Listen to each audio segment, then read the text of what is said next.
We are pleased to be joined at this time by former Bills defensive coordinator, former Bills head coach. Also, by the way, he was the head coach of the Broncos and Cowboys. But there aren't too many people that have more years put in the NFL than this guy, at least on the coaching sidelines. It is Wade Phillips joining us on the show here. And, Coach, thanks for taking some time. We hope you've thawed out from the weather you've had down there in Texas. You guys doing okay? Yeah, we're doing fine. Yeah, we were getting buffalo weather for a while, and we can't handle it down here in Texas. So you could tell that the whole state shut down. Yeah, every time your name comes up here in Buffalo, I'm reminded of, that team. I remember a week before the wild card round when the Buffalo Bills went down and played in Tennessee and Nashville and the home run throwback and all of that. A week before that game, I had said on the air and broadcasting another game for CBS when they showed the playoff scenarios, I said the winner of the Tennessee-Buffalo game is going to the Super Bowl in the AFC. That was a really good team you guys had that year, wasn't it? It really was, yeah. Of course, Tennessee came close to winning themselves, and they had not lost at home the whole year, and so we actually played a pretty good game up there, but didn't come out the right way. Yeah, Wade, I wanted to get your take on Todd Bowles' defensive scheme against the Chiefs in the Super Bowl. People were calling it a masterful game. Obviously you've had a couple of pretty good performances in Super Bowls also. I mean, your last one, you held the Patriots to 13 points. What were your thoughts on the way Todd Bowles kind of crafted that defensive game plan in the Super Bowl a month ago? Yeah, they did a great job. I mean, Todd did a great job. He game planning, obviously the players, it takes the players to do the game plan, but I thought he did a great job. They played a lot of two deep match zone in that game, I think changing up on Kansas City really hurt Kansas City because they hadn't seen them do that very much the whole year. But their rush obviously was the big key. Anytime you have a great rush like that, they were going against the backup tackles, so that made a big difference. Yeah, and we've talked about that at length here on our show, Wade, that if you've got a defense that can get quick and consistent pressure with just four guys, that seems to be kind of a magic wand for a defense in the NFL, right? Oh yeah, we obviously had that at Buffalo when we were there, but when we won the Super Bowl at Denver, obviously Cam Newton was MVP. They were averaging 40 points a game, and we sacked him 7 times in the Super Bowl. So that made a big difference. Obviously, a big difference in the ball game. And then, Wade, I know that a lot of these teams in the league right now with this restrictive cap are going to be faced with a lot of hard decisions. General managers are going to earn their paychecks here in the offseason. I know that, back in the 99 to 2000 offseason, you had to kind of undertake what were some hard decisions because of a cap situation. I mean, you guys had to say goodbye to Bruce Thurman and Andre all on the same day. And having gone through that, before the season in 2000, I'm just curious if you can kind of lend a coaching perspective to some of what some of these coaches are going to undertake this offseason, where they're going to have to say goodbye to some well-paid veterans to get under the cap here. Yeah, I cried when that happened, obviously, and it's tough on coaches. I mean, you want to keep the great players, and sometimes they tell you, "Hey, money's the factor, and you can't do it." So it's one of those deals that. And if you remember, I got fired in 2000, so right. Right. Yeah. Letting those guys go obviously was a big factor in that too. So, right. Give us an insight. I asked. We had Tony Dungy on the show a week or two ago, and I asked him this question. I'll get your take on it. How important is the head coach's relationship with the general manager in the success of the team? I know the decisions are everything, but what about the relationship, and how important is that? Well, that's really key. I mean, it all depends on the owner overall, but some cases the head coach has to go through the general manager to get things done overall. others, like with John Butler, who was a great one down with the Bills, you could work with him all the time and work together on everything. So I thought that was really important. So you need, like, those two have to kind of see the game the same way, the same philosophy, the same kind of players you need to get. If that's not there, Yeah, you're not going to be successful. yeah, the draft and so forth. Not just the players you keep, but the draft itself. Um, some I like for the coaches to have a lot of input, and John was great about that. So I think that's a big key. Some of them want the coaches to coach, and the the other guys to do all the scouting, and so the scouts scout, and the general manager picks all the players. So, but I think anytime you can work together and get somebody's opinion, especially if you trust their opinion, it helps. Wade, I wanted to get your thoughts on the season that was. I think a lot of people were wondering, with the pandemic and no off-season camps and a padless training camp, a lot of people were concerned that offenses would struggle to execute and perform, and we saw the exact opposite of that. It was the defenses that seemed to be slow out of the gate at the beginning of the season. And, talking to some of the players here, they said, well, it's a lot easier to practice offense on air against nobody than it is you need offensive players to practice defense. And they said, basically, they told us, don't put any pads on. You can't hit anybody. You can't practice tackling. And then here it is, week one, go play. How much do you factor in the pandemic-stricken offseason into why scoring was so up this year? And did it really hamper the defenses more than the offenses as you saw it? Yeah, I think that's a good point. That defensively, you do have to have a show team or somebody to run the offense. You have to see an offense and see the speed of it. Now, the other big factor, and I looked at it, the other big factor is they didn't call offensive holding this year. Right. I mean, the offensive holding penalties were, I think, the top team in offensive holding had less than the 32nd team the year before. I mean, right. They Wow. just stopped calling holding because the league knew that those things were going to happen, and they need to keep the offense going. So, they tell the referees they don't change the penalty itself, but they say, hey, we're not going to emphasize this or that.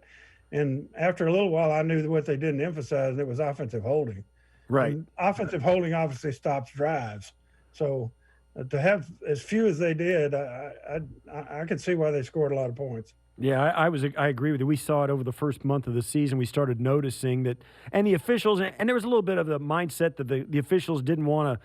I mean, you didn't see any yard measurement. They never brought the chains onto the field this last year. There's a lot of little subtleties in the game because of the officiating. And I'll say this too. I didn't miss all of it. I mean, the game seemed to flow really well. They went fast. The officials, it was almost like the old Pro Bowl days when they actually tackled, and that was about it. The officials were out there just to spot the ball and keep them moving. In your 40-plus years, you've seen this evolution. How tough is it to play defense these days? No, it's always been tough. But, I mean, defenses will catch up because defense is really play recognition, recognizing the plays. They start with these spread offenses or jet motions or, we went through run and shoot. We went through a lot of different things. You start catching up with even the K-gun stuff, was tough. But if you see them enough, you start to catch up. Now, I think the other factor was there are a lot of good young quarterbacks. Obviously, the Buffalo guy, a lot of good young quarterbacks that made a difference this year. I think the quarterbacks coming out have a better chance to. They just start in high school, I think, throwing the football nowadays, and you're getting quarterbacks that can throw the ball that come into pro football. So I think that helped also in the scoring and the points going up. Talking to Bills former head coach Wade Phillips. He's also coached the Broncos and Cowboys as a head sideline boss. Wade, I'm curious. Speaking of the Pro Bowl, I remember the Pro Bowl when Tasker was in it, and which he should have been every year, which he was. But I still remember Clayton and Duper standing over in the end zone with their sunglasses on, not taking any reps, and Steve was out there running every play in practice. That's right. Somebody had to. Yeah, you got to have somebody to play against the You had defense, to have right? somebody to catch the ball. Yeah. Yeah, we were. I remember too. The day of the game, we're sitting out there stretching in our game uniforms, getting ready to play, and down right through from one end of the end zone from the tunnel all the way through the center of the field in shorts and a tank top, sunglasses, and flip flops. Mark Duper walked. He got there just in time to get dressed and come out and play. I mean, that was Wow. yeah, that was back then. That was something. I think they might Little bit different pregame routine. They all back might then. do that these days, but man, oh man, I was like, wow, that's a guy with some moxie right there. or something. That's right. I don't know if That's it's right. moxie.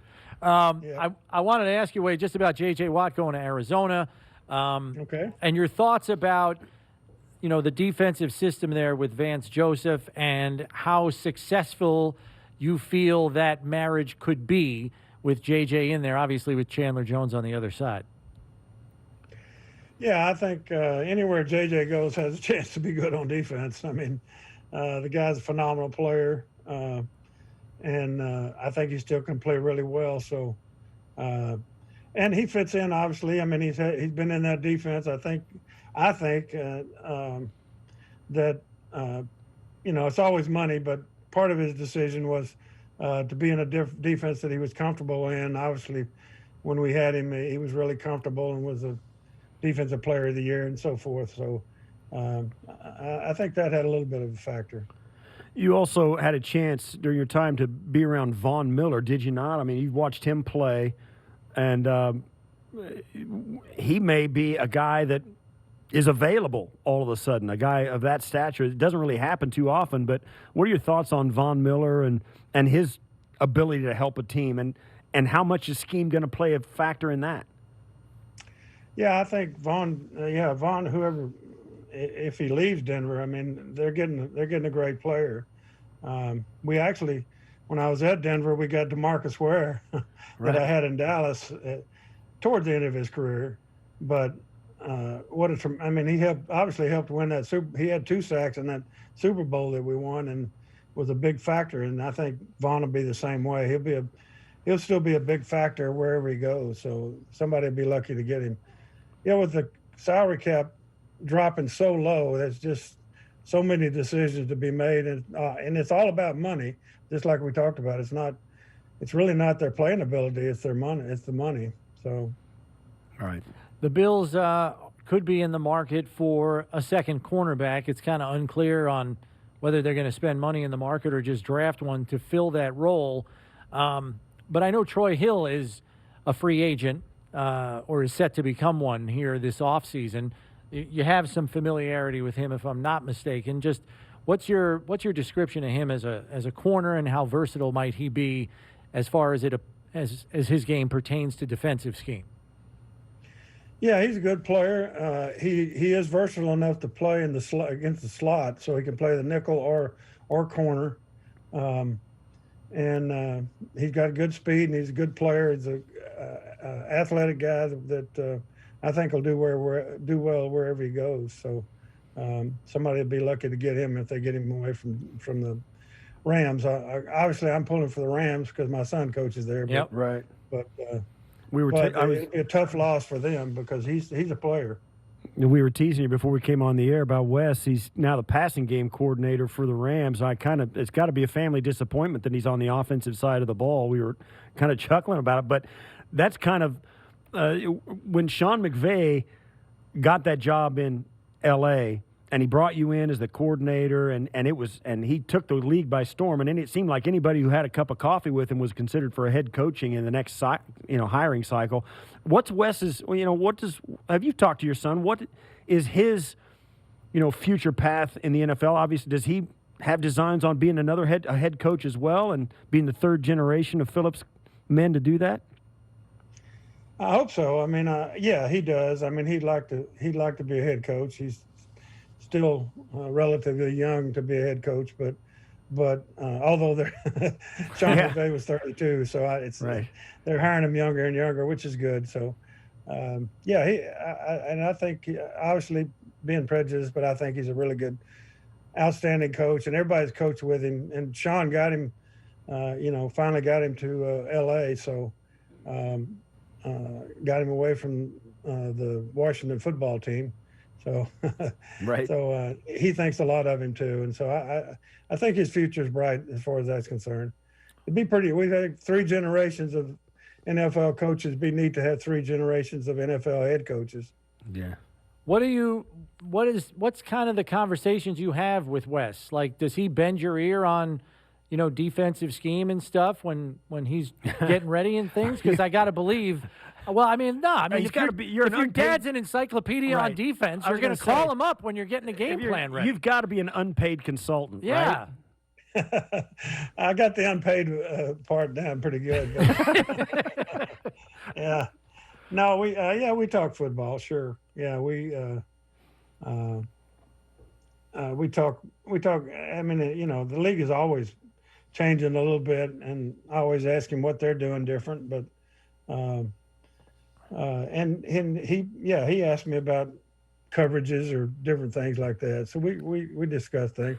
That's what we know is football. That's our whole family's football. Right. I'm going to ask you too. We were asking a little earlier. What do you think about as a defensive coordinator? They're thinking about taking the onside kick out of football and using an option with a 25-yard line. You get a 4th and 15. That's just one more defensive play you've got to scheme for, right? I mean, what are your thoughts on that, and maybe the evolution of the game going towards that? You for a thumbs up or thumbs down? I'm thumbs down on that. I just, I hate the collisions, and I understand that part, and I understand the safety in which we've got to all be aware of. I just think you put, you make the rules where there's less people that can cover the onside kick and cover it. The cover team has less players, like 3 on the line, and 2 others have to be 5 yards behind them. Mm-hmm. and 4 on the offensive side, if you know what I'm saying, right. and kick the onside kick and say you can't block. There's no blocking, because that's where the collisions come in, is those guys blocking guys. So, I'd be more for something like that than changing the whole game itself. Talking to Wade Phillips, former Bills coach, former head coach of the Broncos and the Cowboys as well. And, Wade, we were looking at your Twitter feed, it's Son of Bum, sorry. And about Not a bone. He didn't want to be called. He didn't That's want right. a preposition before. That's right. One letter changes the whole meaning. I apologize for that. But you tweeted about a month ago, rather than writing a book, which you've already done, I'm contemplating starting a podcast, answering questions and telling stories about my 42 years in the NFL and other stuff, along with some guest stars. So we have to ask, is there any traction there? Can we anticipate seeing or hearing anything on that front? Yeah, we're in the process of doing that. It's not an easy process, I found out. But, I'd like to do that. I think it'd be fun to do. And it's Wes and my daughter Tracy really wanted me to do something like that, and they think it'll be fun. I think it'd be fun to talk about things, certainly. So, and people's questions. And I got a tremendous response from that, which that's why I put it out there to see if anybody would be interested at all. Right. And I got a great response. Yeah, you got 1,400 replies. I mean, that's nothing to sneeze at. Yeah. So I'll give you an idea. I got drafted in 1985 by the Houston Oilers, and it was just a year or two after Bum and Wade and all those guys went to New Orleans, right? So most of the guys that were on that old Oilers team with Bum were still there. The older guys when I came in were the young guys in the last years of Bum and Wade, and like Timmy Smith and Avon Riley and Greg Bingham and Robert Brazil was there and all those guys. And I was a young kid, and I looked even like a younger kid. And I was standing around that locker room and listening to those stories. So there's a lot of content for you, Wade, especially in the podcast where you don't really have to, don't have to edit all that stuff out. Yeah, that's true. So it'll be fun. It's fun to talk about those guys. And Robert Brazil is a story in himself. Yeah. I mean, I can go on and on about him. He went in the Hall of Fame. Yep. Speaking of Hall of Fame, one of the guys that needs to be in the Hall of Fame is sitting right there with you, Chris. Yeah, well, I know. I mean, people don't realize that special teams is four teams. A lot of them think, well, a special team player getting in the Hall of Fame would be a a punt returner or a kickoff returner, but there's there's a kickoff team and a punt team, and they should be included in that. And this guy that's with you there is one of the greatest at those things too, not just kickoff and punt return, but covering kicks. He was the best, and so I don't have anything to do with it. But if anybody asks me, I think Steve ought to be in it for sure, especially because he was the all-around best special team ever. You would, Player. Yeah, sweetheart, Wade, for saying that. I appreciate it. I'm on the conversation. His problem is it's a long list, and I'm too far down it. You'd be surprised, though, Coach, how many callers, like random Bills fans, after they say their piece, they'll either wrap up the conversation like, Steve, you should be in the Hall of Fame. It's like there's like this grassroots thing in Western New York, even now, like 30 years after his playing career was over. And I'm sure Steve would say, right back at you, Coach, 42 years in the league. I mean, I was just running down in an earlier segment on the show, Wade, like your last 9 years of coaching defense, if you look at even the Football's Outsiders Advanced Analytics DVOA ratings, I mean, your 8 top 10 rankings in your last 9 years of coaching defense in the league. I mean, we're not talking about the beginning of your career. We're talking about we're talking about recent events here. And you're still doing it at a high level. So I think you're. Yeah. We were actually number one in the NFL in defense when I was with the Saints in 1983. So and up here in '99. So in '99. Yeah. Wade, it's an honor to have you on. It's great seeing you. You look well. I wish you best with the podcast. I hope, and believe me, I'll be listening if you get that thing up and off the ground. We'll be fans. Believe me. Thanks for coming on. It's been great seeing you. Yeah, thanks. And I got this little deal back here. I don't know if you've seen one in Buffalo or not, but we have not seen that. No, I see it. Yeah, I'm not trying to rub it in, but we're hoping. As long as you don't throw that from one boat to the other. I think that's the thing to do these days, right? So, yeah, congratulations on that. You're the best. Good to talk to you, Coach. Thanks. You too, Steve. Thanks. And Chris. All right, that's Wade Phillips, former Bills, Broncos, and Cowboys head coach. I had one last question. What were you going to ask him? Yeah. Is he there? Is he still there? All right, one last question, Wade. Bonus. You'll know, I just got off the phone with one of our old friends and he said, did you actually call the same defense 17 times in a row? Come on now. Come on. You did, didn't you? Who asked that? I think that was with that 99 defense. You didn't have to call anything but rush, make sure Bryce Pop and Hanson and Bruce Smith were rushing. That's all there was to it. So. Yeah, he said it was saw Tonto 17 times in a row. And I'm going to throw in one more because Steve and I have talked about this at length, Coach. Ted Washington, Hall of Fame candidacy. What is your take on that? Because we think he should be a shoo-in, not only because of the longevity of his career, but the sheer dominance that he had on the field. Just your thoughts on Ted. Yeah, Ted. We changed our technique with him. Just said, "Hey, you whip the center and go where you want to go." So, yeah, he was a tremendous player, and I've been lucky to be with a lot of Hall of Famers, and he certainly is right in that category. So, yeah, Ted's was a great player. All right, Coach. Guy. Thanks again for all the time and the bonus questions. We'll wait for the invoice in the mail for the extra ones on that. So thanks very much. All right, thanks, Wade. Appreciate you.